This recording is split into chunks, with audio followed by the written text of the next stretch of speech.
लेकिन हमारे हक की लड़ाई हम कानून के दायरे में रह करके लड़ेंगे। वो वक्फ नहीं कर सकता। ये तो वक्फ है, अभी देखो आगे कल तुम्हारी अजानें निशाने पर हैं, तुम्हारी जमात की नमाजें निशाने पर हैं। अस्सलाम वालेकुम दोस्तों, आप लोगों को पता है कि वक्फ जो बिल है पूरी तरह से पास हो चुका है लोकसभा और राज्यसभा से। इस पर काफी बहस हुई लेकिन ये नहीं रुका। इसी को चलते हुए अब मुसलमान प्रोटेस्ट करना शुरू कर रहे हैं। लेकिन प्रोटेस्ट के चलते हुए अब जो कि असदुद्दीन ओवैसी साहब है सुप्रीम कोर्ट का दरवाजा खटखटाने के लिए निकल चुके हैं। और वहीं पर मुफ्ती सलमान अजहरी और मुफ्ती जुबैर साहब यानी मुफ्ती सलमान अजहरी के बड़े भाई, उन दोनों का एक बहुत बड़ा बयान आया है। क्या बयान आया है मैं आप लोगों को इस वीडियो के अंदर सुनाने जा रहा हूं और आप सभी मुसलमानों की वीडियो सुनना है। देखिए, जब तक हम शिया सुन्नी देवबंदी बरेलवी अहले हदीस इन फिरके फरस्तियों में बटे रहेंगे तब तक कुछ भी नहीं होने का। इसलिए मैं मेरे भाइयों से कहना चाहूंगा जो भी इस पर आए ना वीडियो पर, ध्यान से आप लोगों को इस वीडियो को देखना है। अरे अब भी हम नहीं देखेंगे, नहीं सोचेंगे, नहीं जागेंगे, किस तरह से हमें करना है, बड़ों की बातों को नहीं सुनेंगे तो फिर आगे चल करके पता नहीं हमारे साथ में क्या क्या होने वाला है। अब जबरन सरकार ने वक्फ बिल तो पास करवा ही दिया है, बाकी अब तो बस कुछ भी नहीं, जो सबसे मोटा उनका काम था वो तो उन्होंने कर ही लिया है। लेकिन अब मुसलमानों को क्या करना है वो आप ध्यान से सुने, इस वीडियो को सुनकर आगे तक शेयर करें। मुफ्ती सलमान अजहरी की मैं वीडियो बाद में दिखाऊंगा, लेकिन पहले आपको मुफ्ती सलमान अजहरी के बड़े भाई हाफिज जुबैर की वीडियो दिखाने जा रहा हूं। पहले आप लोग सुनिएगा इसकी वीडियो को।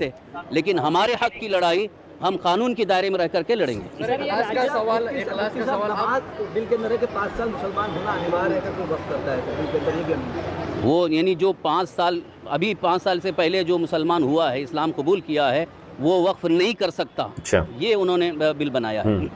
इसके बाद आप कैसे इसको चैलेंज करोगे, कैसे आप आगे इसको क्या? वो तो हमारे जो टीमें हैं, वो जो वकीलों की टीम है, वो उसके बारे में हम डिसाइड करेंगे। कांग्रेस की तरफ से सुप्रीम कोर्ट में जाने की तैयारी हो रही है, तो क्या आप लोग उनसे भी संपर्क करेंगे? उनको भाई किसी पार्टी से हमको कोई उतना भरोसा भी नहीं है, हम अपने हिसाब से करेंगे। सर, राज्य के कई मंत्री जो हैं वो बार बार हिंदुत्ववादी चेहरा लेकर आगे बढ़ रहे हैं, उनको क्या आप सलाह दोगे क्योंकि वो मंत्री पद पर है? एक मंत्री देखो, हिंदुत्व वो अपनी जगह, उनका अपना ये है, उस मज़हब में हम कोई छेड़छाड़ नहीं, लेकिन कानून ऐसा होना चाहिए जिसमें सबका फ़ायदा हो, हर कम्युनिटी का फ़ायदा हो। तो ये इंसाफ की बात होती है। सबका साथ सबका विकास का मतलब क्या है कि सबका साथ सबका विकास है, तो फिर खालिस हिंदुत्व को हमारे ऊपर आप लादने की कोशिश करेंगे तो ये हमें कबूल नहीं है। एक साइड पे नरेंद्र मोदी शौकत मोदी करे और एक बार ये बिल पास कर रहे, तो आप कैसे देखते हो इसको? ये तो सरासर नाइंसाफ़ी है। ये अमेंडमेंट बिल को लेकर जो है रजा कैबिनेट का स्टेटमेंट जारी हुआ था, उसमें कहा गया था कि अगर नीतीश कुमार और चंद्रबाबू नायडू इस बिल के खिलाफ नहीं करेंगे तो सबक सिखाया जाएगा। सबक सिखाने का मतलब क्या हुआ? रजा अकेडमी के सरबराह मौजूद हैं, आप सबक जो है उसका यही मतलब है कि इलेक्शन जब होगा तो फिर मुसलमान बताए किस तरीके से बेवफाई किया है और किस तरीके से पीठ में छोरा भूका है। ये जमहूरियत यहाँ पर इसी किस्म का इंतकाम लिया जा सकता है। किस टाइप का एक्शन आप किस तरफ इशारा करें कि आप बोले कि सबक सिखाया जाएगा? मतलब यही कि इलेक्शन जब आएगा तो लोग उनको वोट नहीं देंगे और उसको बेदखल करेंगे। जो कुछ भी होगा उसमें यही होगा। वहाँ के मुसलमान जो है जो। दोस्तों आप लोगों ने ये वीडियो सुना है मुफ्ती जुबैर का, जो कि मुफ्ती सलमान अजहरी के बड़े भाई हैं और वहीं पर एक एकेडमी के बड़े मौलाना भी हैं। उन्होंने कह दिया है कि जो नीतीश नायडू हैं उन्होंने समर्थन करके वक्फ बिल के जो पास करवाया है, उन्होंने समर्थन करके ये इनको इसका जो कि भुगतान भरना होगा। वो कैसे? क्योंकि मुसलमानों के वोटों की वजह से ये सीएम के पद पर बैठे हुए हैं, मुख्यमंत्री के पद पर, वरना इनको कभी भी नहीं मिलता। मुसलमानों के सबसे ज्यादा वोट नीतीश नायडू को मिलते हैं और इसीलिए मुसलमानों के साथ में टोपी पहन करके रोजा इफ्तार करते हैं, इफ्तार पार्टी करते हैं, नमाजें पढ़ते हैं मुसलमानों के साथ में। लेकिन पता नहीं था कि भाई इनके दिल के अंदर क्या है। आज वो पूरी तरह से मुसलमानों को दिख चुका है। दोस्तों मैं आप सब मुफ्ती सलमान अजहरी की वीडियो दिखाने जा रहा हूं, लेकिन फिर भी मैं आप लोगों से बीच में एक बात कहूंगा। मुसलमानों के रहनुमा जो कि फिलहाल इंडिया के अंदर जो बने हुए हैं ना पॉलिटिक्स पार्टी में, वो सिर्फ और सिर्फ असदुद्दीन ओवैसी साहब ही हैं। लेकिन मेरे दोस्तों अब सुनिएगा आप मुफ्ती सलमान अजहरी ने आखिर क्या बयान दिया है। बयान सुनने लायक है, वीडियो को शेयर करने लायक है, सुनिएगा। तो फिर हमारे सारे मसले दांव पे लग जाएंगे, सारे मसले।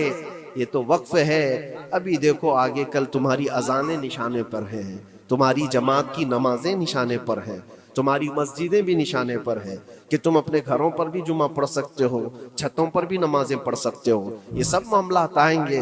बुर्का, हिजाब, टोपी, दाढ़ी वैसे ही चल चुके हैं मसले, हर चीज निशाने पर है। अरे तुम्हारे खाने भी निशाने पर है, तुम क्या खाओगे क्या बचाओगे ये भी निशाने पर है। ये सारे मसाइल सिर्फ इसी बुनियाद पर है। कुव्वते फिक्र अमल पहले फना होती है जब किसी कौम की शौकत पे ज़वाल आता है।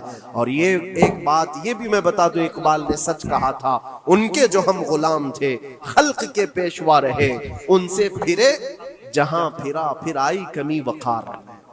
जो कुछ भी हुआ है हमारी इज्जत और वकार में कमी का मसला उनसे फिर जाने की वजह से, नबी पाक से तुम दूर हुए, ये इज्जतों और वकारों में कमी है। अजीब सी बात नहीं है, ये दोगलापन नहीं है।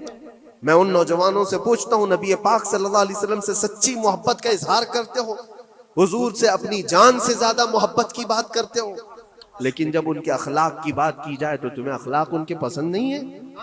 हुजूर पाक का चेहरा नहीं पसंद है, हुजूर पाक के लिबास तुम्हें नहीं पसंद है, तो फिर कौन सी मोहब्बत की बात करते हो।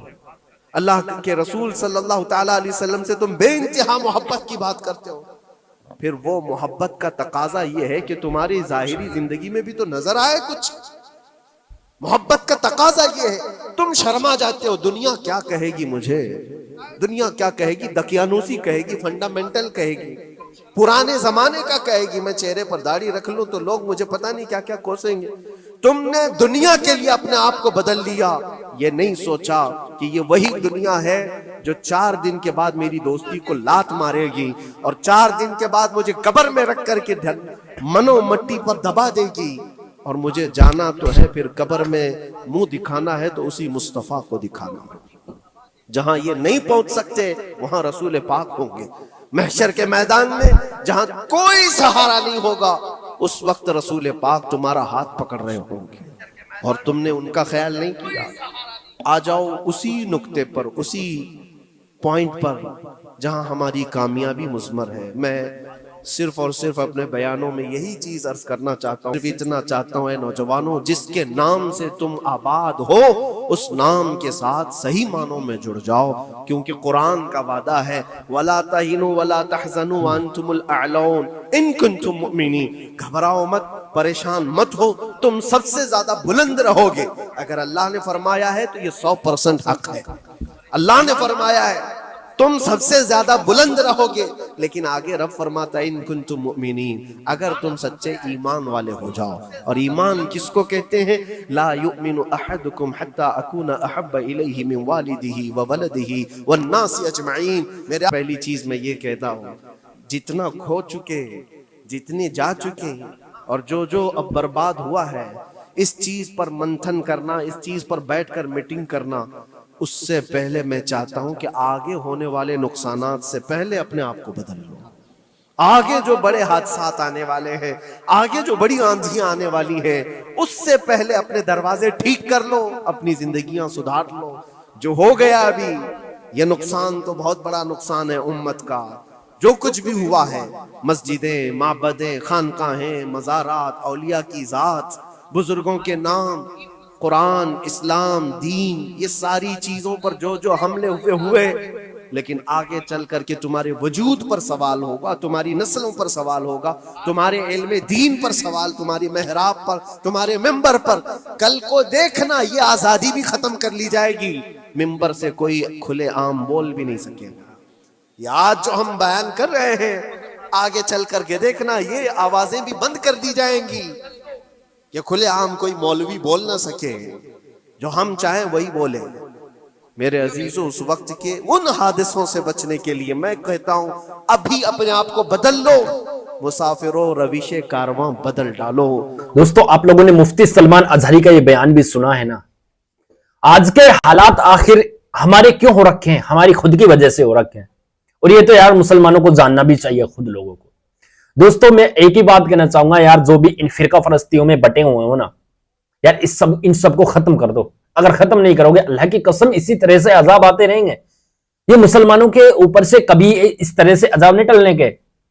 ये बैठे हुए हैं ना इस तरह से, कभी न टलने के। ये मैं आप लोगों से कहना चाहूंगा यार, फिरका परस्तियों को छोड़ करके अब जो वक्फ बिल जो है पास हुआ है, इसका हमें एकजुट होकर पुरजोर तरीके से इसकी मुखालफत करनी है और हमें कानून और संविधान के दायरे में रहते हुए इसको जो कि वापस दिलाना है। असदुद्दीन ओवैसी साहब ने, जो कि AIMIM के अध्यक्ष हैं और सांसद भी हैं, जो मुसलमानों के रहनुमा हैं, लेकिन कुछ मुसलमान तो उनको बीजेपी की बी टीम बताते हैं। अरे शर्म आनी चाहिए यार उन लोगों को, और शर्म आनी चाहिए ऐसे लोगों को जो ओवैसी साहब का साथ नहीं देते, जो अभी भी संसद के अंदर ओवैसी साहब ने वो बिल फाड़ा था, क्या उसका उस वक्त कोई साथ देने वाला नहीं?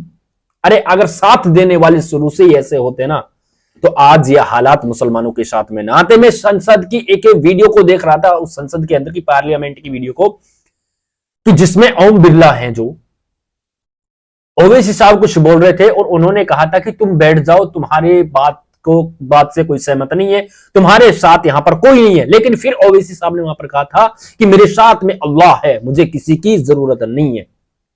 यार 24-25 मुस्लिम सांसद है, क्या एक भी मुस्लिम सांसद ओवैसी साहब के साथ में नहीं लग सकता? अरे शर्म आने की बात है जो अब फिलहाल में कहते, फिर क्या ही कहें हम। मेरे दोस्तों बस मैं इतना कहना चाहूंगा, इस वीडियो को सारे मुसलमानों तक आप शेयर करें, और जो फिरका परस्तियों में बटे हुए हैं ना, अगर हमें वक्फ बिल की मुखालफत करनी है तो हमें एक होना होगा। आप इस वीडियो को शेयर करें।